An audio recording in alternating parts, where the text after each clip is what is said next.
Assalamualaikum warahmatullahi wabarakatuh. Selamat datang di cerita Mbak Sri, tempat di mana Mbak Sri cerita tentang cerita teman dan tetangga Mbak Sri yang berwarna-warni. Jadi cari tempat ternyaman buat nyimak cerita Mbak Sri kali ini. Sebelum itu Mbak Sri minta tolong like dan subscribe channel Mbak Sri ini, dan jangan lupa nyalakan lonceng notifikasinya. Alessandra, seorang wanita dengan paras anggun dan pembawaan tenang, memandangi pantulan dirinya di cermin besar kamar tidurnya. Di mata publik, ia adalah istri sempurna dari Bram, seorang manajer proyek yang sukses di sebuah perusahaan konstruksi terkemuka. Mereka tinggal di sebuah rumah mewah di kawasan elit Bekasi, kehidupan yang tampak begitu ideal bagi banyak orang. Namun, di balik fasad kemewahan dan keharmonisan itu, ada rahasia besar yang Alessandra simpan rapat-rapat. Ia bukan hanya sekadar istri, melainkan otak di balik sebuah kerajaan bisnis keluarga yang sangat besar, warisan turun-temurun dari kakeknya yang ia kembangkan dengan sangat hati-hati dan diam-diam. Kekayaan sejati keluarga mereka, yang mencakup aset di berbagai sektor mulai dari properti, logistik, hingga teknologi finansial, dikelola langsung oleh Alessandra di balik tirai nama-nama perusahaan fiktif dan yayasan amal. Ia sengaja menjaga profil rendah, menikmati privasi dan kebebasan untuk bergerak tanpa sorotan yang tidak perlu. Pagi itu, ketenangan Alessandra sedikit terusik. Beberapa bulan terakhir, Bram menunjukkan gelagat aneh. Telepon genggamnya selalu dalam mode senyap. Seringkali ia, lembur, tanpa pemberitahuan, dan senyumnya terasa hambar. Insting Alessandra, yang terasa tajam dalam dunia bisnis yang penuh intrik, memberitahunya ada sesuatu yang tidak beres. Ia mulai mengamati, tidak dengan amarah yang membara, melainkan dengan ketenangan seorang jenderal yang merencanakan strategi. Dalam hati, ia tahu ada wanita lain. Namanya, menurut desas-desus samar yang sampai ke telinganya, adalah Selena, seorang rekan kerja baru di kantor Bram yang dikenal ambisius dan gemar mencari perhatian. Selena sering memamerkan barang-barang mewah di media sosial, selalu berusaha tampil paling menonjol, seolah ingin menunjukkan bahwa ia adalah it girl di kantor. Alessandra tahu persis tipe wanita seperti ini. Mereka haus validasi dan kekuasaan, seringkali melalui cara-cara yang merugikan orang lain. Malam itu, Bram pulang lebih larut dari biasanya, dengan aroma parfum asing samar-samar tercium dari kemejanya. Ia terlihat lelah, tetapi ada kilasan rasa bersalah di matanya yang tak luput dari perhatian Alessandra. "Lembur lagi, Mas?" tanya Alessandra lembut, tanpa nada menuduh. Bram mengangguk, mencoba tersenyum meyakinkan. "Iya, sayang. Proyek baru ini benar-benar menyita waktu." Alessandra membalas senyumnya, seolah percaya sepenuhnya. Namun, malamnya, saat Bram tertidur pulas, Alessandra diam-diam membuka laptop Bram. Ia sudah menginstal spyware canggih beberapa minggu sebelumnya, bukan karena tidak percaya, tetapi karena ia selalu mengamankan diri dalam segala aspek kehidupannya, termasuk pernikahannya. Dalam dunia bisnis, tidak ada yang namanya kepercayaan buta. Data yang ia temukan mengkonfirmasi kecurigaannya. Pesan-pesan mesra, foto-foto selfie, bahkan rencana liburan singkat ke Bali bersama Selena. Hati Alessandra mencelos, tetapi anehnya, bukan karena patah hati atau kemarahan yang meluap. Ada rasa kecewa yang mendalam, tentu saja, tetapi lebih dari itu, ada kesadaran. Kesadaran bahwa ia telah memberikan terlalu banyak ruang dalam hidupnya untuk sesuatu yang rapuh dan tidak sepadan. Ia melihat betapa dangkalnya Bram, betapa mudahnya ia tergoda oleh kilauan palsu dan pujian murahan. Alessandra, dengan segala kekayaan dan kekuasaannya, bisa mendapatkan pria manapun yang ia inginkan. Namun, ia memilih Bram karena kesederhanaannya, karena ia mengira Bram mencintai dirinya apa adanya. Kini, kesederhanaan itu berubah menjadi kelemahan, dan cintanya ternyata dangkal. Dalam keheningan malam, Alessandra merenung. Ia punya dua pilihan. Membuat kekacauan, mengungkap perselingkuhan itu di depan umum dan menghancurkan reputasi Bram, atau melepaskannya. Pilihan kedua, meskipun terasa paradoks, justru lebih menarik bagi Alessandra. Mengapa harus membuang energi untuk sesuatu yang sudah busuk? Mengapa harus terlibat dalam drama murahan yang akan membuatnya terlihat lemah dan putus asa? Ia bukan tipe wanita seperti itu. Ia adalah seorang ratu, dan ratu tidak bereaksi terhadap tikus-tikus kecil. Ia memutuskan untuk melepaskan Bram. Bukan dengan amarah, bukan dengan air mata, tetapi dengan ketenangan seorang pemenang yang menyadari bahwa hadiahnya ternyata tidak bernilai. Ia akan membiarkan Bram pergi, dengan ilusi bahwa ia telah memenangkan pertarungan. Bram dan Selena akan berpikir mereka berhasil mengalahkan Alessandra, menghancurkan hidupnya, dan merebut segalanya. Mereka tidak akan tahu, atau bahkan tidak akan pernah menduga, bahwa yang sebenarnya kaya, yang sebenarnya memegang kendali atas segalanya, adalah Alessandra sendiri. Ini bukan kekalahan, melainkan pembebasan. Pembebasan dari beban yang tidak lagi layak ia pikul. Keesokan harinya, Alessandra bertindak seolah tidak ada yang terjadi. Ia menyiapkan sarapan seperti biasa, berbincang ringan tentang rencana hari itu dengan Bram, dan bahkan memberinya ciuman perpisahan saat Bram berangkat kerja. Drama itu, menurut pandangannya, tidak layak ia mainkan secara terbuka. Namun, di dalam dirinya, roda-roda telah berputar. Ia sudah menghubungi pengacara kepercayaannya, seorang wanita cerdas dan berintegritas bernama Bu Astri, yang juga merupakan penasihat hukum utama untuk sebagian besar perusahaannya. Pertemuan mereka di sebuah kafe tersembunyi jauh dari keramaian Jakarta Selatan berlangsung singkat namun padat. Alessandra menjelaskan situasinya dengan tenang, memberikan bukti-bukti yang ia kumpulkan. Bu Astri, yang sudah terbiasa dengan ketenangan luar biasa kliennya ini dalam menghadapi krisis, tidak terlalu terkejut. Jadi, Nyonya ingin mengajukan gugatan cerai? Tanya Bu Astri hati-hati. Alessandra mengangguk. Ya, Bu Astri. Dan saya ingin ini dilakukan secepat dan setenang mungkin. Saya tidak ingin ada drama publik. Biarkan mereka berpikir saya menyerah, bahwa saya terpukul. Bu Astri mengangguk, memahami strategi kliennya.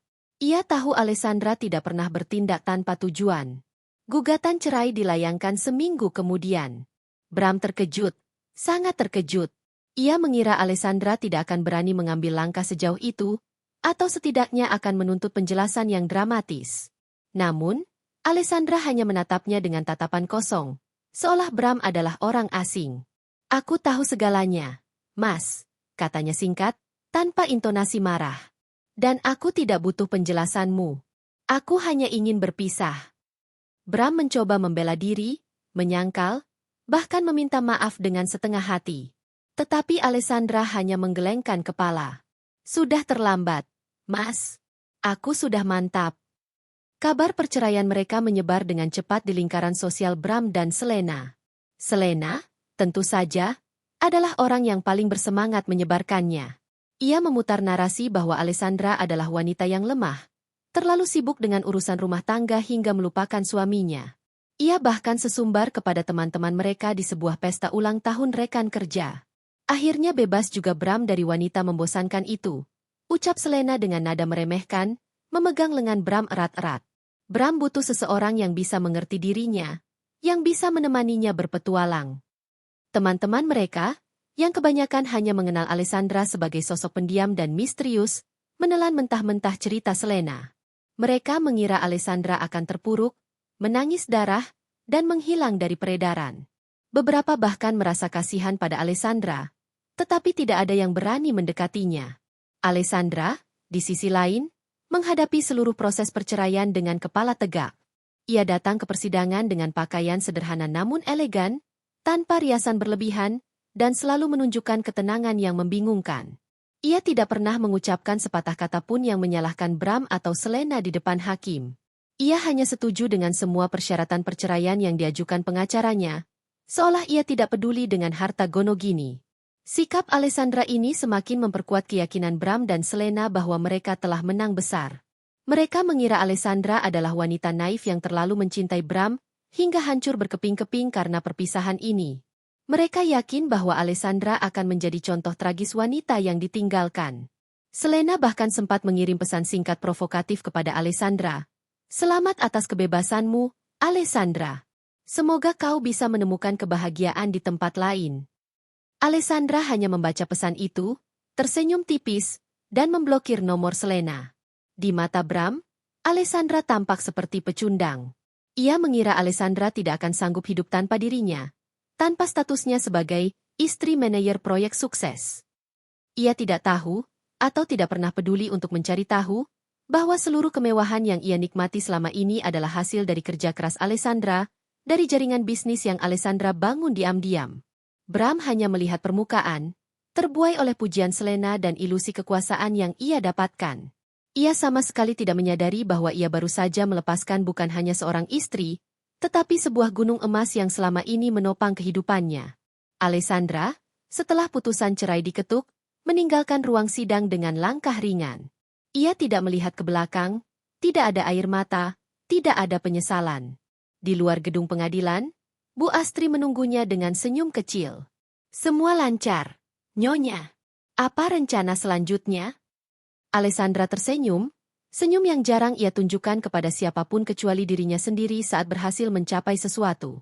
Rencana selanjutnya, Bu Astri, adalah menunjukkan kepada dunia, terutama kepada mereka, siapa yang sebenarnya kalah. Waktunya untuk bermain di panggung yang lebih besar. Begitu resmi bercerai, Alessandra menghilang dari peredaran sosial yang sama dengan Bram dan Selena. Ia menjual rumah mewah di Bekasi, aset yang sebenarnya adalah hasil investasinya sendiri jauh sebelum menikah dengan Bram, dan pindah ke sebuah penthouse eksklusif di jantung Jakarta Selatan, sebuah tempat yang jauh lebih mencerminkan statusnya yang sebenarnya. Keputusan ini semakin meyakinkan Bram dan Selena bahwa Alessandra terpaksa menjual rumah itu karena kesulitan finansial pasca perceraian. Mereka semakin merasa di atas angin, tidak menyadari bahwa itu adalah langkah strategis pertama Alessandra untuk membersihkan jejak, meninggalkan masa lalu yang tak lagi relevan, dan fokus pada babak baru kehidupannya. Alessandra mencurahkan seluruh energi dan fokusnya pada kerajaan bisnisnya yang selama ini ia jalankan di balik layar. Kantor pusatnya, sebuah bangunan megah dan modern di kawasan Sudirman, yang selama ini hanya dikenal oleh lingkaran internalnya, kini menjadi pusat operasinya yang tak henti. Ia memiliki tim eksekutif yang loyal dan brilian, yang selama bertahun-tahun bekerja di bawah instruksi rahasia Alessandra tanpa pernah bertemu langsung dengannya.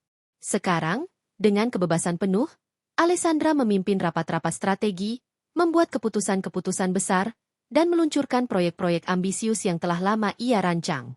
Bab ini juga mengungkap kilas balik yang mendalam tentang bagaimana Alessandra membangun kekayaannya. Nenek moyangnya adalah seorang saudagar ulung dari Solo yang memulai usaha batik. Kekayaan itu terus berkembang melalui generasi. Namun kakek Alessandra, seorang visionari, berhasil melakukan diversifikasi besar-besaran ke sektor properti dan manufaktur. Alessandra, sejak muda, menunjukkan kecerdasan bisnis yang luar biasa. Ia menolak jalur karir konvensional yang diharapkan orang tuanya, memilih untuk belajar secara mandiri tentang pasar modal, investasi teknologi, dan fintech. Saat usianya baru 25 tahun, dengan modal awal yang diberikan kakeknya sebagai ujian, ia berhasil melipat gandakan kekayaan itu melalui investasi cerdas di startup teknologi yang kala itu masih belum banyak dilirik. Ia juga membangun jaringan yang luas dengan para investor dan pengusaha kelas kakap, yang kebanyakan tidak tahu latar belakang keluarganya yang sebenarnya. Mereka hanya mengenalnya sebagai seorang wanita muda yang cerdas dan visioner. Alessandra memiliki prinsip bisnis yang kuat, selalu melihat 5 hingga 10 tahun ke depan, berinvestasi pada inovasi, dan selalu menjaga reputasi dengan integritas tinggi. Ia mengembangkan kerajaan bisnisnya menjadi sebuah konglomerat multinasional dengan cabang di Singapura, Dubai, dan London, bergerak di bidang e-commerce, logistik rantai dingin, energi terbarukan, dan artificial intelligence. Ia bahkan memiliki beberapa saham mayoritas di perusahaan-perusahaan besar yang selama ini dikenal publik dengan nama lain. Semua ini dilakukan dengan sangat rahasia, dengan nama yayasan dan holding company yang tidak pernah terhubung langsung dengannya secara publik. Kini, setelah perceraian, Alessandra mulai merencanakan langkah-langkah strategis untuk mengembangkan bisnisnya lebih jauh, sekaligus secara tidak langsung memengaruhi karir dan kehidupan finansial Bram dan Selena. Ini bukan balas dendam yang kekanak-kanakan, melainkan sebuah permainan catur tingkat tinggi. Alessandra tidak akan menghancurkan mereka secara langsung, melainkan akan membuat mereka menyaksikan bagaimana dunia yang selama ini mereka kira adalah milik mereka, perlahan-lahan runtuh. Ia menargetkan beberapa perusahaan pesaing yang memiliki hubungan bisnis tidak langsung dengan perusahaan tempat Bram bekerja, atau yang menjadi pemasok utama bagi industri yang juga menjadi klien Bram. Misalnya, perusahaan Alessandra mengakuisisi beberapa perusahaan logistik kecil yang sebelumnya menjadi mitra penting bagi perusahaan konstruksi Bram. Dengan demikian, rantai pasokan Bram menjadi terganggu, biaya operasionalnya meningkat, dan proyek-proyeknya terhambat. Kemudian, ia meluncurkan platform e-commerce baru yang sangat agresif dalam harga dan layanan, meredupkan pangsa pasar salah satu klien besar Bram yang bergantung pada penjualan retail konvensional. Alessandra tidak perlu melakukan apapun secara eksplisit terhadap Bram. Ia hanya perlu menjalankan bisnisnya dengan sangat baik, dengan cara yang secara alami akan menimbulkan riak-riak di lautan yang selama ini Bram dan Selena anggap tenang. Mereka tidak akan tahu bahwa gelombang itu berasal dari wanita yang kalah ini. Alessandra juga mulai menginvestasikan sebagian besar keuntungannya ke dalam program filantropi besar-besaran, mendirikan yayasan pendidikan dan kesehatan di berbagai daerah terpencil di Indonesia. Ia tahu bahwa kekayaan sejati tidak hanya diukur dari angka di rekening bank, tetapi juga dari dampak positif yang bisa ia berikan kepada masyarakat. Ini adalah cara lain ia menunjukkan kekuatan, bukan dengan pamer harta, melainkan dengan kekuatan untuk mengubah hidup orang lain. Ia membangun citra sebagai seorang filantropis misterius yang dermawan, yang namanya mulai banyak disebut-sebut di kalangan sosialita dan tokoh masyarakat, meskipun identitas aslinya tetap dirahasiakan. Di sisi lain, Bram dan Selena, sibuk dengan euforia kebebasan mereka, sama sekali tidak menyadari badai yang perlahan-lahan datang. Mereka menghabiskan waktu dengan berpesta, liburan, dan membeli barang-barang yang tidak terlalu mereka butuhkan, meyakini bahwa mereka telah memenangkan segalanya. Mereka tidak melihat jejak-jejak samar dari kaki-kaki raksasa yang perlahan-lahan menginjak-injak lahan bermain mereka. Alessandra, di kantornya yang mewah, tersenyum tipis. Permainan baru saja dimulai. Hidup baru Bram dan Selena berjalan tidak semulus yang mereka bayangkan. Awalnya, euforia kebebasan dan status, pasangan baru yang sedang dimabuk asmara, cukup mendominasi. Mereka sering terlihat di kafe-kafe mahal, mal-mal mewah, dan event sosial. Selena tak henti-hentinya memamerkan kemenangannya di media sosial. Mengunggah foto-foto mesra mereka dengan caption seolah mereka adalah pasangan paling bahagia di dunia. Bram, yang kini hidup berdua dengan Selena, mulai merasakan perbedaan finansial. Dulu, ia tidak pernah perlu memikirkan pengeluaran rumah tangga yang besar atau biaya perawatan rumah. Alessandra lah yang mengurus semuanya, dengan rekening rahasianya. Kini, semua beban itu ada di pundaknya. Yang lebih parah, perusahaan tempat Bram bekerja, PT Adiasa Karya, mulai mengalami kemunduran yang signifikan. Proyek-proyek besar yang seharusnya mereka dapatkan tiba-tiba lepas ke tangan pesaing. Beberapa klien lama beralih ke perusahaan lain yang menawarkan layanan logistik dan pasokan bahan bangunan yang lebih efisien dan murah. Bram, sebagai manajer proyek, mulai merasakan tekanan yang luar biasa dari atasannya. Ia harus bekerja lebih keras. Jam kerjanya semakin panjang, dan bonus-bonus yang dulu sering ia dapatkan kini menguap. Ia tidak tahu, atau tidak pernah menyangka, bahwa sebagian besar kemunduran ini adalah dampak tidak langsung dari strategi bisnis Alessandra. Alessandra, melalui perusahaannya yang bergerak di bidang logistik dan supply chain management, telah mengambil alih sebagian besar pangsa pasar di sektor konstruksi dan properti. Ia menawarkan efisiensi dan harga yang jauh lebih kompetitif, membuat perusahaan-perusahaan seperti PT Adiasa Karya kewalahan. Misalnya, bahan bangunan yang dulunya dipasok oleh perusahaan rekanan Adiasa Karya, kini bisa didapatkan dengan harga lebih murah dan pengiriman lebih cepat melalui perusahaan logistik milik Alessandra yang memiliki jaringan dan teknologi yang jauh lebih canggih. Alessandra tidak pernah secara langsung menyerang PT Adiasa Karya, tetapi ia membangun ekosistem bisnis yang begitu kuat sehingga secara otomatis menyingkirkan pesaing yang kurang efisien. Di sisi lain, kehidupan Alessandra mulai menarik perhatian, meskipun masih dalam lingkaran yang lebih eksklusif. Ia sering terlihat di gala amal bergengsi, pembukaan galeri seni, atau acara bisnis networking kelas kakap. Ia tidak lagi menyembunyikan kekayaannya, melainkan menunjukkannya dengan elegan dan berkelas. Ia mengenakan gaun dari desainer ternama, perhiasan yang mewah namun tidak berlebihan, dan selalu ditemani oleh tokoh-tokoh penting di dunia bisnis dan politik. Beberapa teman lama mereka yang kebetulan berinteraksi dengan Alessandra di acara-acara tersebut, mulai menyadari perubahan drastis dalam diri Alessandra. Salah satu teman dekat Alessandra di masa lalu, Mira, seorang pengusaha butik yang cukup dikenal, bertemu dengannya di sebuah acara lelang amal. Mira terkejut melihat Alessandra begitu bersinar, jauh berbeda dari Alessandra yang dulu terlihat memudar di samping Bram. Ia melihat Alessandra berinteraksi dengan para konglomerat, bahkan terlihat akrab dengan salah satu taipan properti terbesar di Indonesia.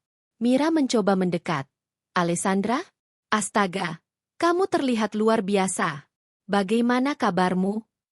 Alessandra tersenyum hangat. Baik, Mira. Kamu juga. Pembicaraan mereka berlanjut, Dan Mira bertanya-tanya tentang apa yang dilakukan Alessandra sekarang. Alessandra hanya tersenyum misterius. Aku sibuk dengan beberapa proyek, jawabnya singkat. Namun, Mira melihat jam tangan di pergelangan tangan Alessandra. Sebuah Patek Philippe edisi terbatas yang harganya mungkin setara dengan seluruh isi butiknya. Ia juga melihat cincin berlian yang berkilau di jari Alessandra yang jauh lebih besar dan mahal dari cincin kawinnya dulu. Mira mulai merasa ada yang aneh. Bagaimana bisa seorang wanita yang baru saja diceraikan bisa tampil semewah ini? Desas-desus tentang Alessandra yang kaya raya mulai menyebar di kalangan tertentu. Beberapa orang mulai menghubungkan nama Alessandra dengan yayasan-yayasan amal besar yang baru muncul, atau dengan investasi-investasi raksasa di sektor teknologi. Namun, mereka belum bisa mengidentifikasi Alessandra yang mana, karena Alessandra masih menggunakan nama samaran atau nama perusahaannya untuk sebagian besar aktivitas bisnis publiknya. Sementara itu, Selena semakin frustrasi dengan kondisi finansial Bram yang menurun. Ia yang terbiasa hidup mewah kini harus mengurangi pengeluarannya. Kartu kredit Bram seringkali menolak, dan mereka sering bertengkar karena masalah uang. Kenapa proyekmu tidak pernah berhasil lagi, sih, Mas? Keluh Selena suatu malam, saat mereka hanya bisa makan di restoran biasa. Dulu kan kamu sering dapat bonus besar. Bram hanya bisa menghela napas. Situasi perusahaan sedang tidak baik. Sayang, ada persaingan yang gila-gilaan. Rasanya ada kekuatan tak terlihat yang ingin menjatuhkan kita. Ia tidak pernah terpikir bahwa kekuatan tak terlihat itu adalah mantan istrinya sendiri. Pada suatu kesempatan, Selena secara tidak sengaja mendengar percakapan antara beberapa rekan bisnis suaminya di sebuah lounge. Mereka membicarakan tentang sebuah perusahaan logistik baru yang mendominasi pasar, dan bagaimana CEO-nya adalah seorang wanita muda yang brilian bernama Alessandra. Selena mengernyitkan dahi. Alessandra? Alessandra siapa? Tanyanya ingin tahu. Salah satu rekan bisnis itu menatapnya aneh. Alessandra, CEO Logistica Nusantara Group. Perusahaannya sedang naik daun. Dia punya jaringan yang kuat sekali. Kenapa, Bu Selena? Selena hanya menggelengkan kepala, mencoba mengabaikan rasa tidak nyaman yang tiba-tiba muncul di benaknya. Ia tidak mungkin mantan istri Bram. Pasti hanya kebetulan nama yang sama. Namun, benih keraguan telah tertanam. Jejak kekayaan Alessandra, yang selama ini sengaja ia sembunyikan, kini mulai terlihat, bukan sebagai pameran murahan, melainkan sebagai manifestasi kekuatan dan keberhasilan yang tak terbantahkan. Bram dan Selena masih belum menyadari siapa sebenarnya yang memegang kendali penuh atas papan catur ini. Mereka masih mengira mereka adalah raja dan ratu, padahal mereka hanya pion yang bergerak di bawah bayangan ratu sejati. Takdir, atau lebih tepatnya, perhitungan matang Alessandra, mempertemukan mereka kembali. Alessandra diundang sebagai salah satu pembicara utama di sebuah summit investasi internasional yang diselenggarakan di sebuah hotel bintang 5 di Jakarta Pusat. Acara tersebut dihadiri oleh para investor kakap, CEO perusahaan multinasional, dan tokoh-tokoh penting dari berbagai sektor. Ia akan berbicara tentang masa depan teknologi finansial dan investasinya di startup inovatif. Di sisi lain, Bram, yang perusahaannya sedang berjuang mati-matian, berkesempatan untuk hadir di acara tersebut sebagai perwakilan dari PT Adiasa Karya, berharap bisa mencari peluang atau setidaknya menjalin koneksi baru untuk menyelamatkan posisinya. Ia datang bersama Selena, yang bersikeras ikut demi menjaga citra dan berharap bisa bertemu dengan pria kaya lainnya jika Bram gagal. Saat Alessandra berjalan masuk ke ballroom utama, seluruh mata tertuju padanya. Ia mengenakan gaun malam berwarna navy blue yang elegan, sederhana namun memancarkan aura kemewahan tak terkatakan. Rambutnya ditata rapi, dan senyum tipisnya menunjukkan kepercayaan diri yang mutlak. Para fotografer berkerumun, mengambil gambarnya saat ia menyapa beberapa pejabat dan pengusaha yang sudah dikenalnya. Bram dan Selena, yang sedang menikmati hidangan pembuka di sudut ruangan, membeku. Itu Alessandra? Bisik Selena tak percaya, matanya melotot. Tidak mungkin. Dia tidak mungkin bisa seanggun dan semewah itu. Bram juga terhenyak. Ia melihat Alessandra yang berdiri di panggung, memegang mikrofon dengan tenang, dan berbicara dengan suara yang penuh otoritas tentang potensi pasar investasi di Asia Tenggara. Kata-katanya tajam, analisisnya akurat, dan proyeksi keuangannya mencengangkan. Bram belum pernah melihat Alessandra yang seperti ini. Dulu, Alessandra selalu merunduk, tidak pernah menunjukkan sisi ambisiusnya di depan publik, apalagi dalam forum bisnis sebesar ini. Selena, yang selalu haus perhatian dan tidak tahan melihat orang lain lebih menonjol, merasa sangat terganggu. Ia menarik lengan Bram. "Ayo kita dekati dia, Mas. Dia pasti cuma pura-pura. Dia tidak mungkin bisa seperti itu." Bram, meskipun ragu, mengikuti Selena. Mereka menghampiri Alessandra saat sesi tanya jawab selesai, dan ia dikerumuni oleh beberapa orang yang ingin bertanya lebih lanjut. "Alessandra?" Suara Selena terdengar sinis. "Tak kusangka kita bertemu di sini. Kau terlihat berbeda." Alessandra menoleh. Wajahnya tetap tenang, tetapi matanya memancarkan cahaya dingin yang tidak pernah Bram lihat sebelumnya. "Oh, Bram." "Selena." "Kebetulan sekali," jawabnya datar, tanpa ekspresi. Selena mencoba meremehkan. "Kau pasti sedang diundang sebagai tamu, kan? Siapa yang mengira kau akan tertarik pada acara seperti ini?" Alessandra tersenyum tipis. "Sebenarnya, aku adalah salah satu pembicara utama. Mungkin kau terlambat datang, jadi tidak melihatnya." Raut wajah Selena berubah masam. Ia mencoba membalas, "Tentu saja, wanita cerdas sepertimu pasti banyak ilmu. Tapi kurasa, semua ini tidak ada gunanya tanpa pendamping, bukan?" Ia melirik Bram, mencoba menekankan bahwa Alessandra kini sendirian. Alessandra menatap Selena lurus-lurus. "Pendamping? Aku punya tim eksekutif yang brilian, dan para pemegang saham yang percaya padaku. Kurasa itu sudah cukup, dan jauh lebih solid daripada sekadar pendamping yang hanya bisa menempel dan menghabiskan uang." Kata-kata Alessandra seperti tamparan keras di wajah Selena. Bram, yang berdiri di samping Selena, merasakan panas di telinganya.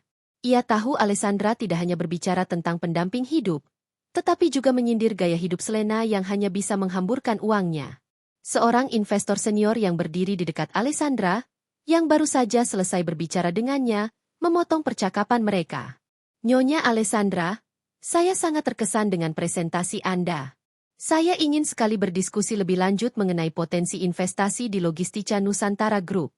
Apakah Anda punya waktu sebentar?" Alessandra tersenyum ramah kepada investor itu, mengabaikan Bram dan Selena. "Tentu, Tuan Gunawan. Mari kita ke lounge VIP." Ia berbalik pergi, meninggalkan Bram dan Selena yang terpaku di tempat. Selena merasa sangat dipermalukan.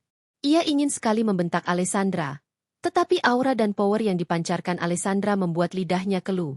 "Mas, dia itu kenapa?" bisik Selena kepada Bram. "Dia berubah drastis. Dia bukan Alessandra yang dulu." Bram menatap punggung Alessandra yang menghilang di kerumunan. Ada campuran rasa kagum, takut, dan penyesalan yang mendalam di hatinya. Alessandra yang dulu adalah wanita yang ia pandang rendah, yang ia kira naif dan mudah dihancurkan. Kini, wanita itu berdiri di puncak, bersinar terang, sementara dirinya dan Selena terjerembab dalam bayang-bayang. Ia mulai merasakan kecurigaan yang membuncah. Kekuatan yang menjatuhkan perusahaan mereka. Mungkinkah itu ada hubungannya dengan Alessandra? Mustahil, kan? Atau mungkinkah? Pertemuan tak sengaja di summit investasi itu menghantui Bram dan Selena. Selena yang paling terusik. Ia tak bisa berhenti membicarakan betapa angkuhnya Alessandra, betapa berbedanya penampilannya, dan betapa palsunya semua itu. Namun, di balik kecemburuan dan amarahnya, ada rasa penasaran yang menggerogoti. Ia mulai mencari informasi tentang Alessandra yang dibicarakan para konglomerat di acara tersebut. Alessandra yang disebut CEO Logistica Nusantara Group. Selena mencoba mencari nama Alessandra di internet, berharap menemukan skandal atau berita buruk. Namun, yang ia temukan justru serangkaian berita tentang kesuksesan Logistica Nusantara Group yang luar biasa, berbagai penghargaan industri, dan foto-foto proyek raksasa.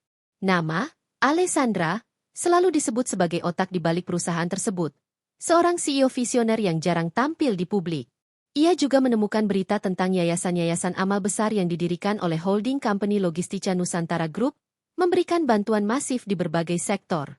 Semakin ia membaca, semakin besar rasa tidak percaya dan kegelisahannya. Sementara itu, di kantor PT Adiasa Karya, Bram semakin tertekan. Proyek-proyek besar terus-menerus lepas. Mitra-mitra lama satu persatu memutus kerjasama. Bahkan beberapa karyawan senior memilih mengundurkan diri, pindah ke perusahaan pesaing yang menawarkan prospek lebih baik. Kepala divisi keuangan mereka, Pak Danu, suatu hari mengadakan rapat mendesak. Kita harus mencari cara untuk menekan biaya operasional. Sebagian besar biaya logistik dan pasokan kita membengkak drastis.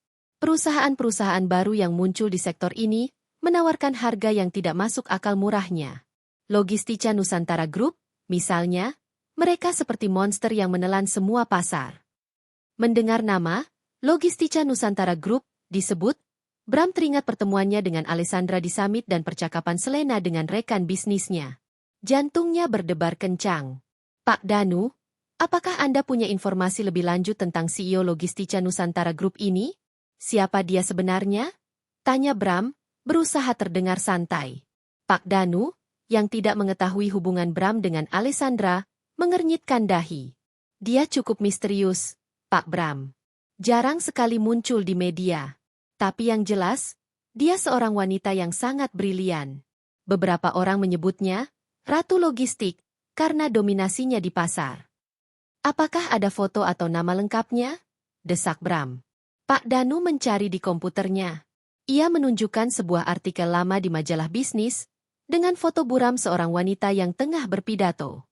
Meskipun buram, Bram tahu pasti. Itu adalah Alessandra. Alessandra, mantan istrinya. Dunia Bram seolah runtuh. Ia tidak bisa bernapas. Mantan istrinya, wanita yang ia anggap lemah dan mudah dihancurkan, adalah sosok di balik perusahaan raksasa yang kini mengancam keberlangsungan karirnya. Ini bukan hanya sebuah kebetulan. Ini adalah sebuah permainan yang ia sendiri tidak tahu telah dimainkan sejak awal. Ia merasa bodoh. Begitu bodoh karena telah meremehkan Alessandra. Bram pulang ke rumah dengan pikiran kacau. Selena, yang masih sibuk mencari tahu, menunjukkan layar laptopnya kepada Bram. Mas, coba lihat ini. Logistica Nusantara Group. Perusahaan ini gila-gilaan suksesnya. Dan CEO-nya namanya Alessandra. Tapi pasti bukan mantan istrimu, kan? Cuma kebetulan nama yang sama. Bram hanya menatap Selena dengan tatapan kosong. Itu dia, Sel. Itu Alessandra. Selena tertawa canggung. Apaan sih, Mas? Jangan bercanda. Mana mungkin dia bisa sebegini kayanya? Dia kan cuma istri rumahan. Bukan, Sel. Dia bukan istri rumahan. Dia pemilik semua ini. Dia yang membangun semuanya. Suara Bram bergetar.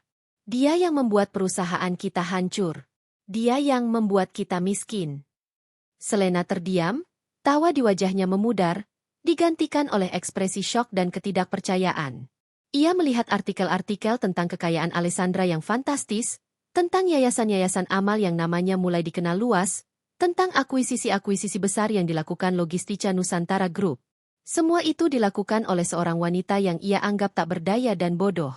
Rasa malu, marah, dan penyesalan membanjiri dirinya. Ia telah sesumbar, menghina, dan meremehkan Alessandra di depan banyak orang. Kini, kebenaran itu menghantamnya telak. Tidak mungkin. Bisik Selena, suaranya nyaris tak terdengar. Bagaimana bisa? Bagaimana dia menyembunyikan semua ini? Bram hanya bisa menggelengkan kepala. Ia teringat kembali semua, lembur, Alessandra di masa lalu. Semua percakapan telepon yang ia anggap sepele, semua kegiatan Alessandra yang ia kira hanya urusan wanita. Ternyata, di balik kesederhanaan itu, Alessandra sedang membangun sebuah imperium. Ia menyadari betapa piciknya pandangannya selama ini, betapa ia telah dibutakan oleh kesombongan dan ilusi kekuasaan. Ini bukan hanya tentang kekayaan, tetapi juga tentang kekuatan dan kendali. Alessandra tidak pernah kalah. Ia hanya membiarkan mereka menang dalam pertandingan yang sama sekali tidak penting baginya. Sementara ia sendiri, tanpa mereka sadari, sedang mendominasi papan catur yang lebih besar. Kenyataan yang menghantam itu tak bisa lagi Bram dan Selena sangkal. Setelah terungkapnya identitas Alessandra sebagai CEO Logistica Nusantara Group, ketakutan mulai merayap dalam diri mereka. Bukan hanya karena Alessandra adalah mantan istri yang mereka remehkan, tetapi karena kekuasaannya yang kini begitu nyata dan langsung memengaruhi hidup mereka. PT Adiasa Karya, tempat Bram bekerja, benar-benar berada di ambang kehancuran. Proyek-proyek besar yang selama ini menjadi tulang punggung perusahaan telah direbut oleh pesaing, yang kebanyakan adalah anak perusahaan dari Logistica Nusantara Group, atau perusahaan yang bekerja sama erat dengan Alessandra. Aliran kas perusahaan Bram mandek, hutang menumpuk, dan PHK massal tak bisa lagi dihindari. Bram, sebagai manajer proyek senior, adalah salah satu yang pertama kali terkena dampaknya. Ia diberhentikan dengan hormat, tetapi tanpa pesangon yang berarti karena kondisi finansial perusahaan yang sudah kolaps. "Mas, bagaimana ini?" teriak Selena histeris suatu pagi, setelah tagihan kartu kredit menumpuk dan rekening bank mereka menipis drastis. "Kita harus bayar cicilan mobil, cicilan apartemen ini, belum lagi maintenance bulanan. Uang tabungan kita sudah hampir habis." Bram hanya bisa menghela napas berat. "Aku sudah mencoba melamar kemana-mana, Sel. Tapi tidak ada yang mau menerimaku. Reputasi PT Adiasa Karya sudah hancur. Lagi pula, perusahaan-perusahaan besar itu sudah dikuasai oleh Alessandra." Selena tak mau menerima kenyataan itu. Tidak mungkin. Dia tidak akan sekejam itu. Dia tidak mungkin akan menghancurkan kita. "Kau tidak mengerti, Sel." Bram menatap Selena tajam. "Alessandra tidak perlu menghancurkan kita secara langsung. Dia hanya perlu menjadi yang terbaik, dan secara otomatis kita akan tersingkir. Dia tidak peduli dengan kita. Dia hanya fokus pada kerajaannya." Gaya hidup mewah Bram dan Selena yang selama ini mereka pamerkan di media sosial harus berhenti total. Mereka terpaksa menjual mobil mewah yang baru saja mereka cicil, dan pindah dari apartemen mahal mereka ke kontrakan sederhana di pinggiran kota. Selena, yang dulunya gemar berbelanja barang branded dan nongkrong di kafe-kafe elit, kini harus berpikir dua kali hanya untuk membeli kebutuhan pokok. Ia mencoba mencari pekerjaan, tetapi dengan latar belakangnya yang minim pengalaman kerja serius dan reputasinya sebagai pelakor yang tersebar di kalangan tertentu, sangat sulit baginya untuk mendapatkan pekerjaan yang layak. Krisis finansial ini memicu pertengkaran hebat di antara mereka. Selena mulai menyalahkan Bram atas semua kemunduran ini. "Ini semua salahmu, Mas. Kenapa dulu kamu tidak mempertahankan Alessandra? Dia kan kaya raya. Sekarang kita jadi sengsara begini." "Aku tidak tahu dia sekaya itu, Sel. Aku kira dia hanya ibu rumah tangga biasa," balas Bram, frustrasi. "Lagi pula, kau sendiri yang mendesakku untuk menceraikannya, kan? Kau bilang dia membosankan. Kau bilang aku butuh wanita sepertimu yang menyenangkan. Tapi aku tidak tahu dia punya kekayaan sebanyak itu," jerit Selena. "Aku pikir dia hanya punya uang suam-suam kuku dari ibunya." Pertengkaran mereka semakin sering, diwarnai dengan teriakan, sumpah serapah, dan bahkan barang pecah belah. Rumah tangga yang baru mereka bangun di atas reruntuhan pernikahan Bram dengan Alessandra, kini mulai retak di bawah tekanan keuangan yang luar biasa. Bram yang dulunya mengagumi Selena karena keceriaannya, kini melihat sisi gelapnya. Manja, materialistis, dan tidak bisa menerima kesulitan. Puncaknya, Selena menemukan surat peringatan penyitaan dari bank atas beberapa aset yang dulu dibeli Bram, yang sebenarnya adalah warisan dari orang tua Bram. Bram tak pernah memberitahu Selena sepenuhnya tentang kondisi keuangannya yang genting. "Apa ini, Mas? Kenapa aset-asetmu disita?" Bram hanya bisa menunduk. "Aku sudah tidak sanggup membayar cicilannya, Sel. Perusahaan sudah tidak ada, tabungan menipis." Melihat surat itu, Selena semakin gelap mata. "Tidak, aku tidak mau hidup miskin seperti ini. Aku tidak mau." Selena mulai menjauh dari Bram. Ia seringkali pergi dari rumah, mengunjungi teman-temannya yang masih berstatus sosial tinggi, berharap bisa mendapatkan pinjaman atau setidaknya tempat berlindung dari kenyataan pahit. Namun, teman-temannya pun perlahan menjauhinya, karena ia sering meminjam uang dan tidak pernah mengembalikannya. Mereka mulai merasakan karma atas perbuatan mereka, tanpa benar-benar menyadari bahwa ini adalah bagian dari pembebasan yang telah Alessandra rencanakan. Mereka telah jatuh dari ketinggian yang tak pernah mereka bayangkan, dan itu semua karena mereka telah meremehkan seorang ratu. Bram tak bisa lagi menampik kenyataan. Setelah dipecat dari pekerjaannya dan hidup dalam kesulitan finansial, ia akhirnya berani menghadapi fakta pahit. Alessandra, mantan istrinya, adalah dalang dibalik semua kemunduran ini. Bukan karena balas dendam personal yang kekanak-kanakan, melainkan karena kehebatan dan dominasi bisnisnya yang tak tertandingi. Dunia seolah berputar mengelilingi Alessandra, dan ia serta Selena hanyalah serpihan kecil yang terlempar jauh dari orbit. Suatu hari, Bram melihat sebuah berita utama di koran bisnis. Logistica Nusantara Group akuisisi 5 perusahaan multinasional, kuasai mayoritas pasar logistik Asia Tenggara. Di foto berita itu, terpampang jelas wajah Alessandra, tampil elegan dan penuh wibawa. Judul di bawah fotonya berbunyi, Alessandra, Sang Ratu Logistik, memperluas imperiumnya. Bram membaca setiap kata dalam artikel itu, menelusuri sejarah Logistica Nusantara Group, bagaimana perusahaan itu berkembang pesat dari sebuah startup kecil hingga menjadi raksasa industri. Semua petunjuk mengarah pada satu nama, Alessandra. Alessandra yang dulu tidur di sebelahnya setiap malam, Alessandra yang menyiapkan sarapan untuknya setiap pagi, Alessandra yang ia anggap hanya seorang ibu rumah tangga biasa. Dunia Bram benar-benar runtuh. Ia merasa seperti orang paling bodoh di muka bumi. Ia telah melepaskan permata, mengira itu hanyalah kerikil biasa. Ia telah mencampakkan berlian, mengira itu hanyalah kaca. Penyesalan yang mendalam merobek-robek hatinya. Ia mengingat semua percakapan remeh-temehnya dengan Selena, semua ejekan mereka terhadap Alessandra, semua sesumbar tentang kemenangan mereka. Kini, semua itu terasa seperti lelucon pahit yang ditujukan padanya. Ketika Selena pulang, Bram menunjukkan koran itu padanya. Selena mengambilnya, membaca judulnya, dan tatapannya kosong. Ia sudah membaca sebagian besar berita ini secara online, tetapi melihatnya di koran fisik, dengan foto Alessandra yang begitu jelas, menghantamnya dengan keras. Ini tidak mungkin. Bisik Selena, suaranya parau. Dia benar-benar ratu yang mereka maksud. Ya, Sel, jawab Bram, suaranya serak. Dia yang sebenarnya kaya. Dia yang sebenarnya berkuasa. Kita ini tidak ada apa-apanya dibanding dia.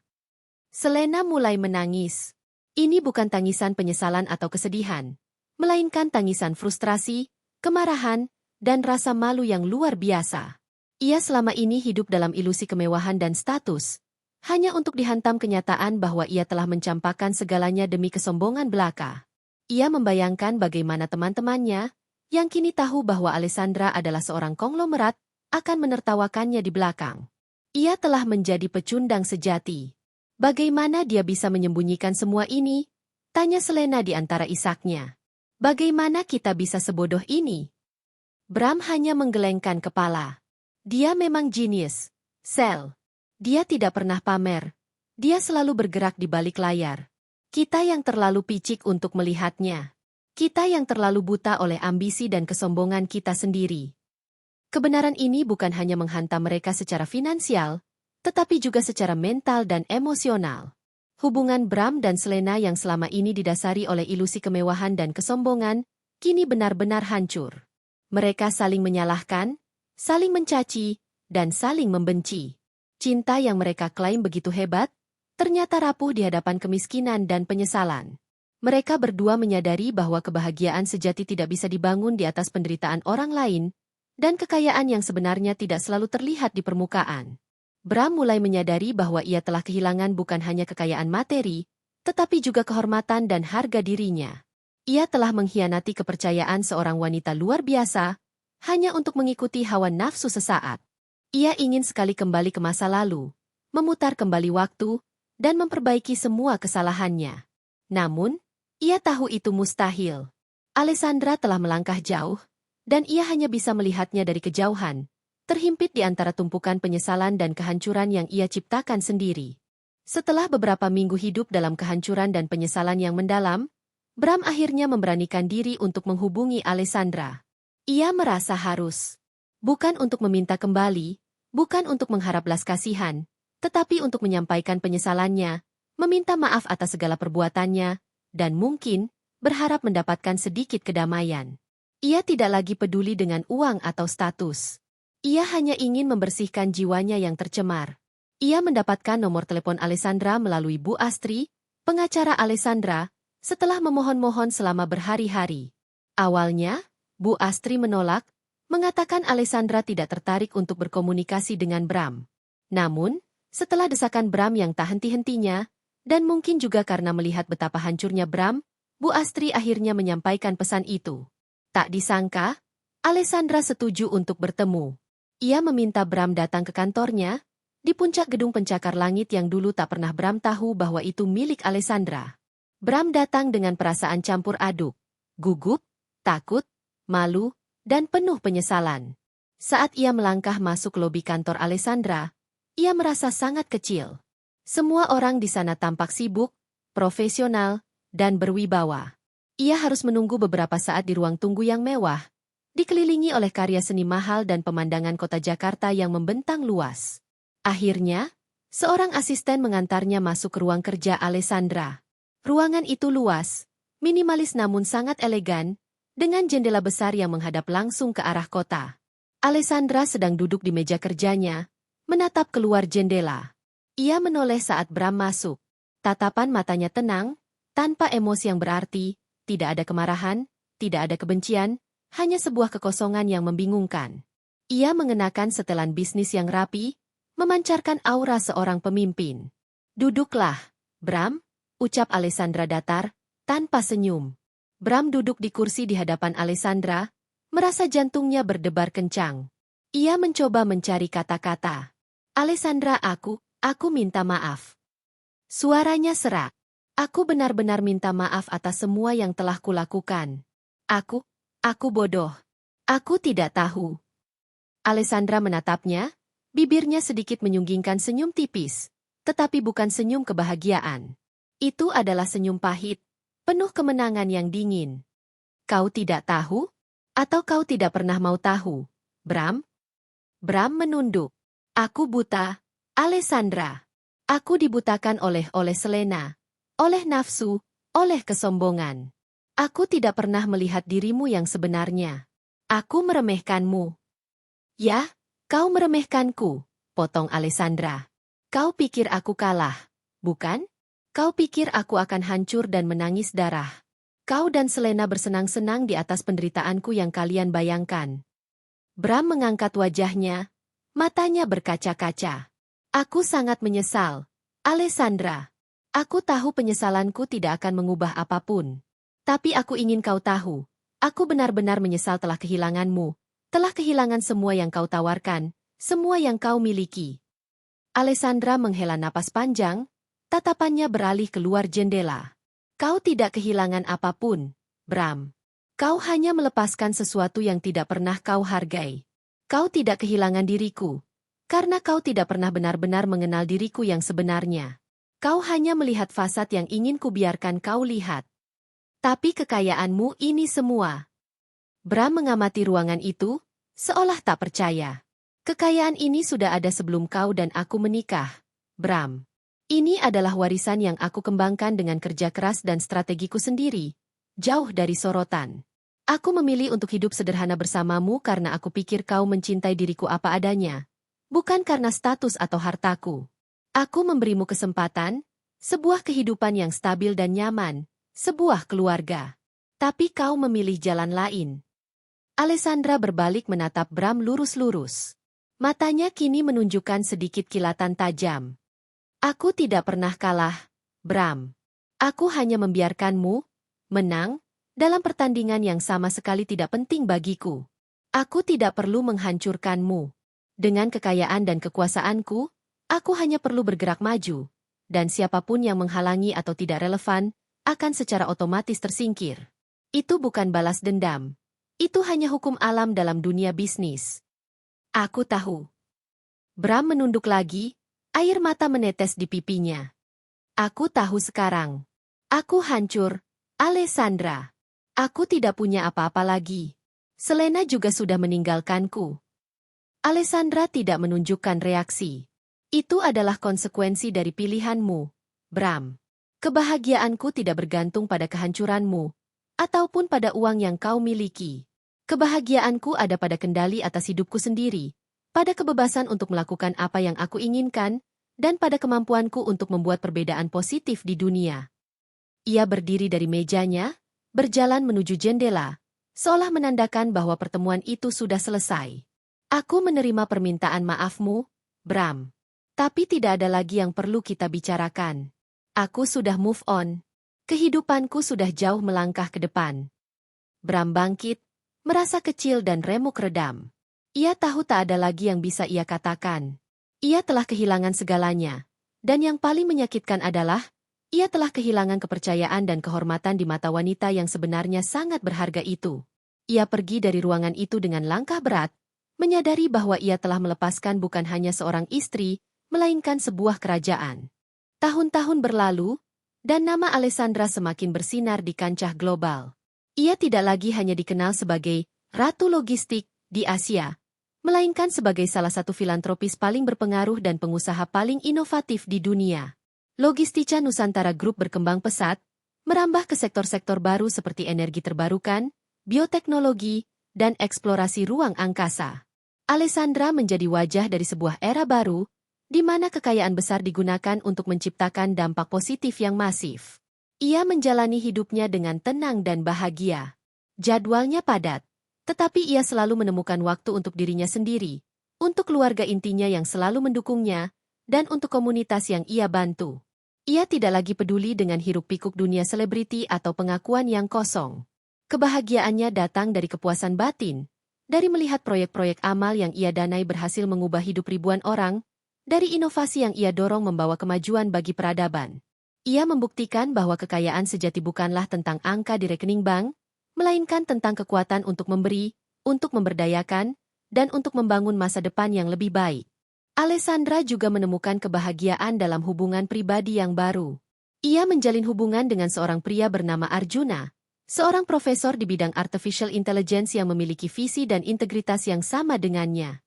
Arjuna mencintai Alessandra bukan karena kekayaannya, melainkan karena kecerdasan, ketenangan, dan jiwanya yang dermawan. Mereka sering menghabiskan waktu berdiskusi tentang proyek-proyek masa depan, filsafat, dan cara-cara untuk membuat dunia menjadi tempat yang lebih baik.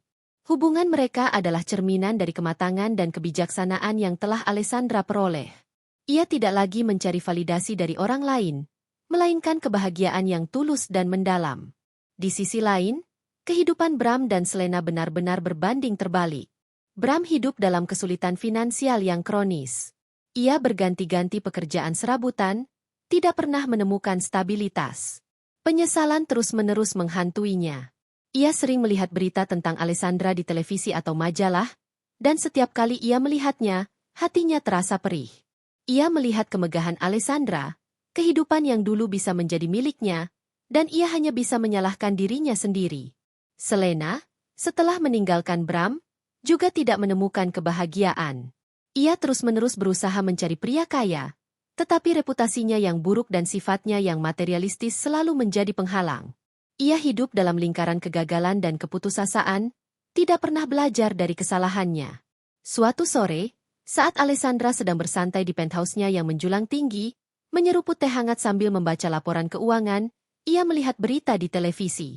Ada liputan singkat tentang orang-orang yang terkena dampak krisis ekonomi. Salah satunya menunjukkan sekilas wajah Bram yang tampak tua dan lelah, sedang mengangkut barang sebagai buruh lepas. Di sampingnya, Selena terlihat sedang bertengkar dengan seorang pria di pasar tradisional. Wajahnya kusut dan penuh amarah. Alessandra hanya menghela napas. Tidak ada rasa marah, tidak ada kemenangan yang berlebihan. Hanya ada kesadaran. Ia telah membiarkan mereka memenangkan pertempuran kecil yang tidak penting. Sementara ia memenangkan perang yang sebenarnya. Ia telah memberikan kepada mereka hadiah yang mereka inginkan Bram, dan membiarkan mereka tenggelam dalam ilusi kemenangan itu. Mereka mengira telah menghancurkan Alessandra, padahal yang sebenarnya hancur adalah mereka sendiri, oleh kesombongan dan kebutaan mereka. Alessandra tidak pernah kalah. Ia hanya mundur sejenak untuk melangkah lebih jauh, lebih tinggi, dan lebih kuat. Kisah ini berakhir dengan Alessandra yang semakin bersinar, seorang wanita yang menemukan kebahagiaan sejati dan kekayaan yang tak hanya terukur oleh materi, tetapi juga oleh kekuatan jiwanya, integritasnya, dan kemampuannya untuk bangkit dari kehancuran dan menjadi versi terbaik dari dirinya sendiri. Ia membuktikan bahwa harga diri, kebijaksanaan, dan kendali atas hidup adalah kekayaan paling berharga yang tak bisa direbut oleh siapapun.